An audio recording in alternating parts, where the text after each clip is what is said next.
is up, friends and athletes? This guy is like riding my tail behind me. I'm like, guys, cool out, my man. Were you off to a race or something? When people ride my tail, I'm like, look, an exception is if you need to really use the restroom. I mean, I get it, especially if it's like, rapid fire. You're like, I really gotta go. I get it, but damn, back off, bro. Anyway, so today's topic, welcome. Thanks for being here. So, I don't know, recently I've been like, I need to talk about maybe relationships and when I say relationships, I'm talking about like intimate relationships when it comes to like, you're out in the world being open-minded for a spouse to come your way. And currently I'm single, so I don't really have like a ton of advice on this, I guess. But what I would say is this. I've learned so much. That people talk about, they get so worried about failing, right? But you actually learn through failure. And so I'm grateful for the relationships that haven't worked out because I've gained a lot of perspective, a lot of insight, and I think that's a healthy way to look at it. Because when you think about what you're navigating the world, navigating life, like, okay, when is the dream team spouse coming? Because that's how I see marriage. I see it as this really cool, now you're this team, you're this force, and you're gonna take on the world together. And you're gonna, as a couple, you're already gonna like challenge each other, help each other become better. So now when it comes to whatever you do for a living, now you're even more elevated. If you have your business, you get a dream team spouse, and now you're both just crushing it together. I love it. I'm so excited to eventually meet my teammate. It's going to be amazing. And sometimes I feel like people will focus so much on, well, here's my list. And I'm calling all my ladies out because I know that ladies make a list. I bet guys, maybe they do too, but women definitely make a list of like all these qualities they want. They're like, okay, ideal man, future husband, dream spouse, whatever you want to call it. And they have a full list of all these characteristics that they want. And I've done it too. I think it's important. You got to be clear on what you want. I'm not dogging it. Like, you do need to know what you want in a spouse, because otherwise how are you going to navigate, how are you going to filter? You got to filter through. And so far, everyone that I've met and that I've like dated, it's always been, organic. I haven't been, I think I was on the apps once before when I was in Oklahoma City for like a week. And I'm not dogging Oklahoma, but there really wasn't much going on in the apps there. And I digress. Let me get back to the list. So what's funny is I heard something once and I thought that is so powerful. And I think I just was on Instagram and I had seen a reel about, and I think it was a guy that was saying, and I think it was just like across the board for anyone that's looking for a spouse, male or female. You have a list, right? And then he said, okay, go through all those qualities, make it very specific. And then after you finish your list, I want you to go put your name now at the top of the list. I thought that was just such a good way to look at it because it's all really, I think, about becoming, right? So if you're thinking to yourself, all right, I got this like dream, awesome spouse, right? Somewhere and it's so exciting to think about because if you're single like me, it's just exciting because you're like, oh, any day now, it could be, you can meet this person, And so when I think about, okay, here's my list and it's all about becoming that person yourself. And, I also think in conjunction with that, and this is just like my perspective for all the ladies, would be, okay, if this is your list, then you're looking for this A++ partner, right? We have to be equally yoked, like the Bible says, right? Obviously, we're talking spiritually, but I also would say equally yoked in the areas you desire. So like with fitness for me, like fitness is really important. It doesn't mean that someone has to be like this, like, oh, I've got this 8-pack or whatever, but I want someone who's like, hey, I'm disciplined, I'm in the gym regularly, I know how to work out, because, I don't, look, especially as a woman, like, I want a man who's, like, even a little bit, like, elevated in all these other areas that I'm currently doing, because when I think about a teammate, right, now, obviously, I want my husband to be the captain. I'm the co-captain, so obviously we're a team, we're gonna talk things out, but ultimately, like, I want a man to lead the team, right? So, when I'm thinking about, okay, well, if he's gonna lead, then I would say that this man has to be elevated okay? Even a little bit more, like, preferably in these areas. So, like, with fitness, like, okay, well, cool, I'm in the gym, I like to work out. It'd be awesome if he was equally as fit or maybe a little fitter, you know? Great. And then also, when you think about, like, spiritually, okay, cool, is this guy also, like, okay, I'm Catholic. Okay, and by the way, anyone who's wondering, Catholics are also Christian. We're all Team Jesus. And, like, cool, that would be ideal, you know, if he was open to going to Mass, you know, because that's important to me, right? When it comes to emotional maturity, that's a fucking big one. Okay, because, like, and I agree, I think the spiritual thing needs to be equally yoked. I'm not, like, saying it's not, but, like, if someone says they're Christian or Catholic, but they're still emotionally aloof, forget about it. Like, you need someone that's emotionally mature, you know, a man who can, like, when I say that, I mean someone who can take ownership, who has who can, like, face themselves and say, like, yeah, I messed up, or, you know, I could do better, instead of pointing this and, like, it's all your fault, because I've had that in a relationship, and it's just like, dude, okay, I mean, I can take ownership of my part of the pie, but I didn't, like, eat the whole pie here. Like, you're part of the problem too. So anyway, so okay, so it's like, right, there's that. So you think about all these areas, and it's like, okay, well, I have to become this person that I desire, right, to team up with. Because if you're like, oh, I want him to get up early, I want him to be disciplined, I want him to have self-control, and down the list, but then you look at yourself and you're not quite matching up, well, then now we got an unequally yoked team, and now, like, you're not even the right teammate for that guy, you know? So we got to think about that, ladies, because, you know, I do think as a woman it's important to have discipline. For some reason, I've seen some things like discipline gets a bad rep. It's like, oh, well, I don't know if they say it's like masculine energy, or you don't rest, whatever the fuck. The reality is that every soul needs discipline. The phrase discipline equals freedom, I believe, comes from Seneca, the Greek, was he Greek philosopher, right? You know, every soul needs discipline. Discipline equals freedom, man. I live by that, because, like, if you don't have discipline in an area, then you're almost controlled by it. Like, if you're not able to, like, have self-control around food, then it's almost like, dude, like, you kind of put yourself, I don't want to say victim, I don't like the victim mindset, but it's like, yeah, if you don't have the self-control over food, then you're like, dude, food's gonna sway you, okay? If you don't have the self-control over, like, sex and, like, abstinence, then, like, that's gonna, like, fuck with you too. Then you're gonna have issues with, like, you know, sleeping around. And so you gotta think about all these things, you know? And now let's jump into when it comes to, like, how do you filter? How do you filter? Well, what I've learned is the more you can work on yourself, because I think it's less about, as a woman, this is my own perspective, I don't think it's really about, oh, like, I'm chosen, like, I'm waiting to be chosen. No. That puts you already in, like, a position of, like, your worth is tied to, like, if this man picks you or not, you know? And it's like, girl, you're the last piece of pie. You're so worthy just because of who you are, period. And so there's none of this, like, oh, I'm just gonna wait to be chosen. No, you get to choose, like, as the female. Like, when a guy takes you out on a date, you know, you might be thinking, oh, well, you know, I gotta see if he chooses me.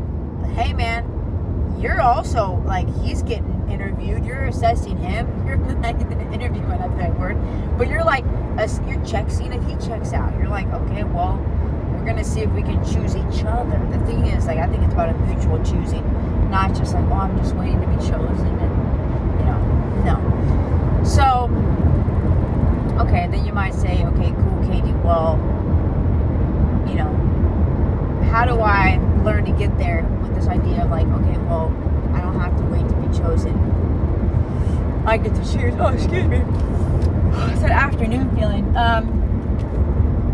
Guys, it all comes down to your self-worth and how you see yourself. So, and I struggle with this too. I'm saying this from full-on experience. That, like, I felt like in the past, okay, like, I hope he chooses me, you know, and I would tie up a lot of my worth and a lot of how I would, like, navigate the relationship into how, like, his mood was and, like, how he responded. And And that wasn't good, because then they kept me in this just like survival guess game of like, where are we? Like, what are we? That was problem number one. Is I was already like, in my mind, I see dating as dating for marriage, because I'm very happy alone. I'm very content, you know. It's like I have a good life.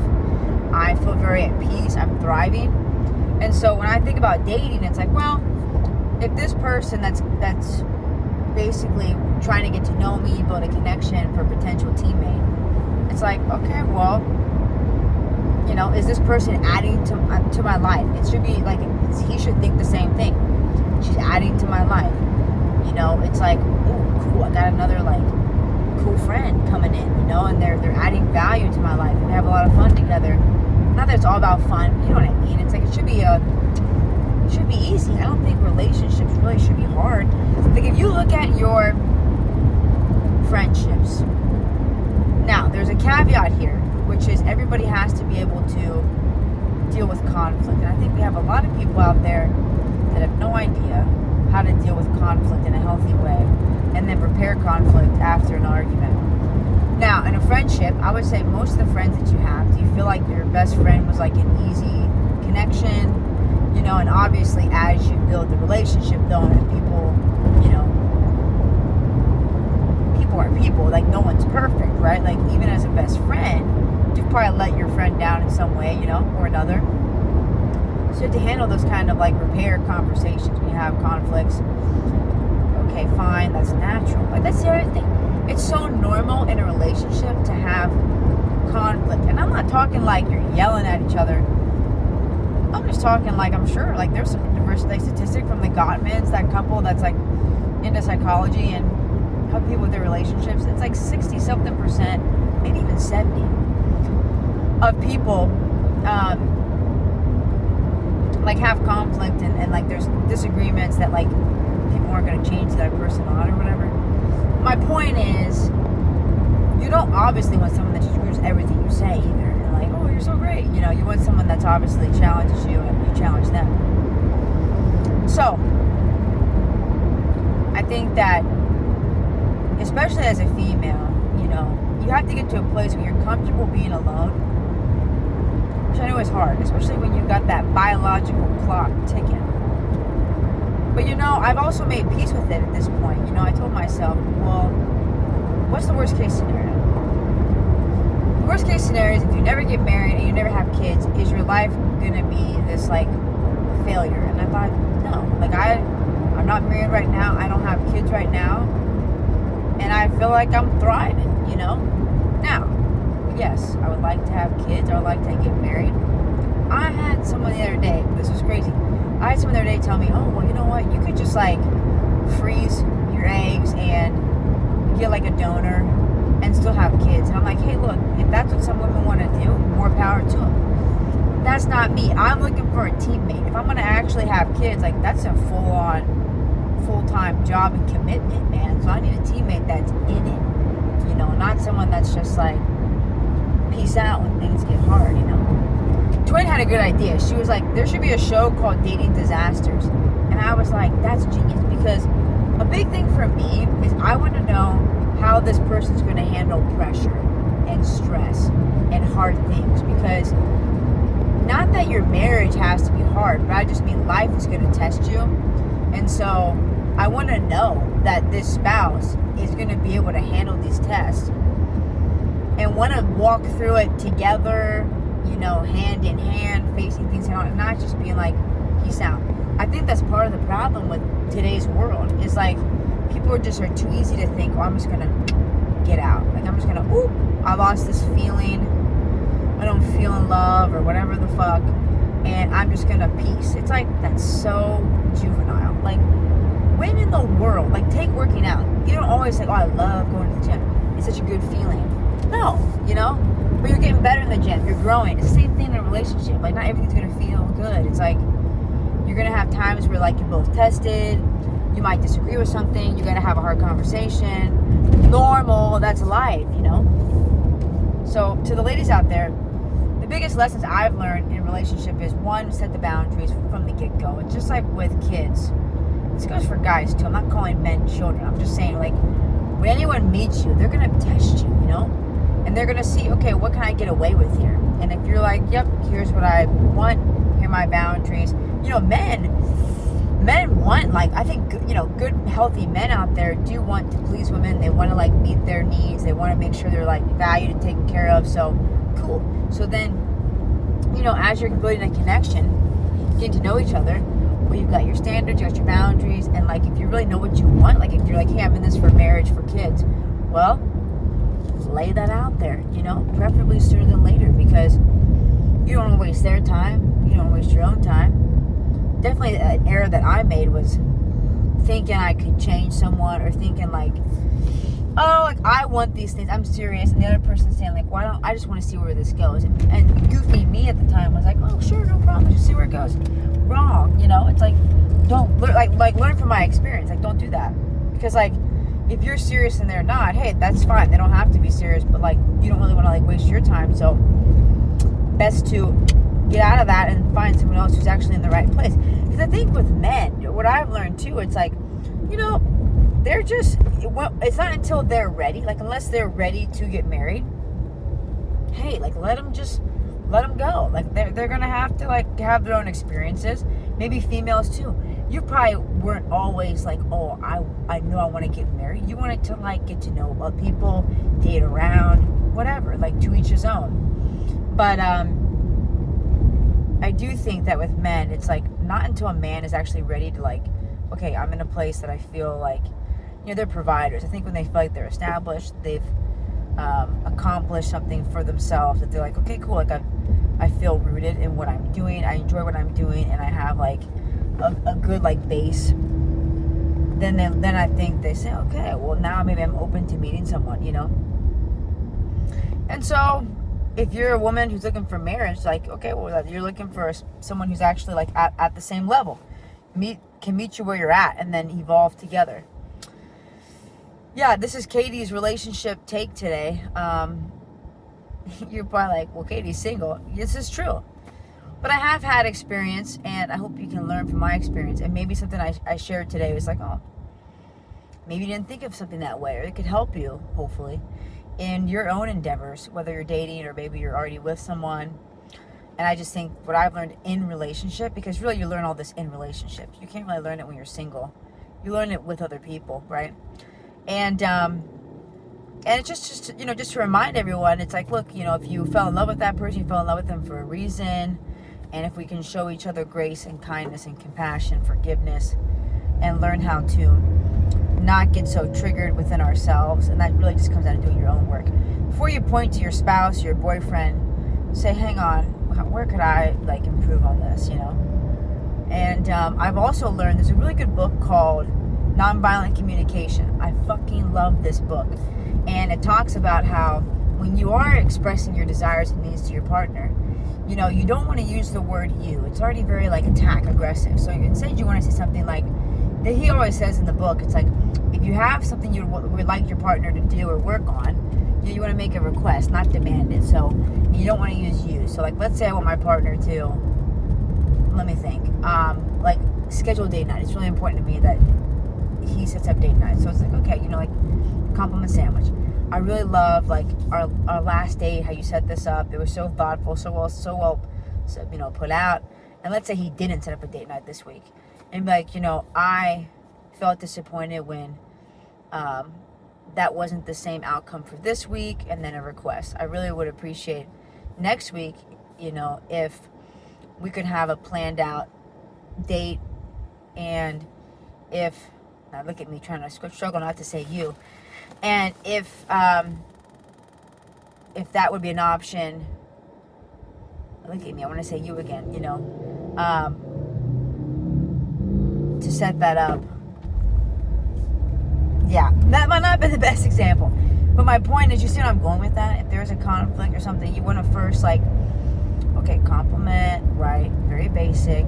Think about how you would like to be approached, you know, especially if you're already triggered, if you're already both at each other.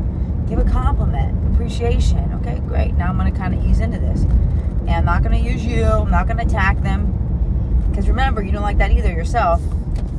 And just know that, like, most of the time, I do think that both people want the best for each other. And so just be kind and meet them where they're at. Compliment sandwich. So you may be thinking, wow, why is Katie still single after that kind of advice? Well, I don't know. Honestly, it's like once you get to a point where you've done a lot of work on yourself and you feel really at peace with where you are, it's like, well, I don't feel the need to like chase anyone or really like overly seek out or pursue. Like a man can pursue me, you know, like I just have to be open, put the open energy out, smile at people, talk to people, get to know one another, and see like, okay, cool, like is this person, you know, a potential teammate? So that's my take on today's relationship 101. Hope it was helpful for you, and good luck out there in your adventures of love. And I hope that, you know, you find your teammate. If you already have your teammate, I hope it continues to blossom into a beautiful kick-ass team. All right, have a great rest of your day.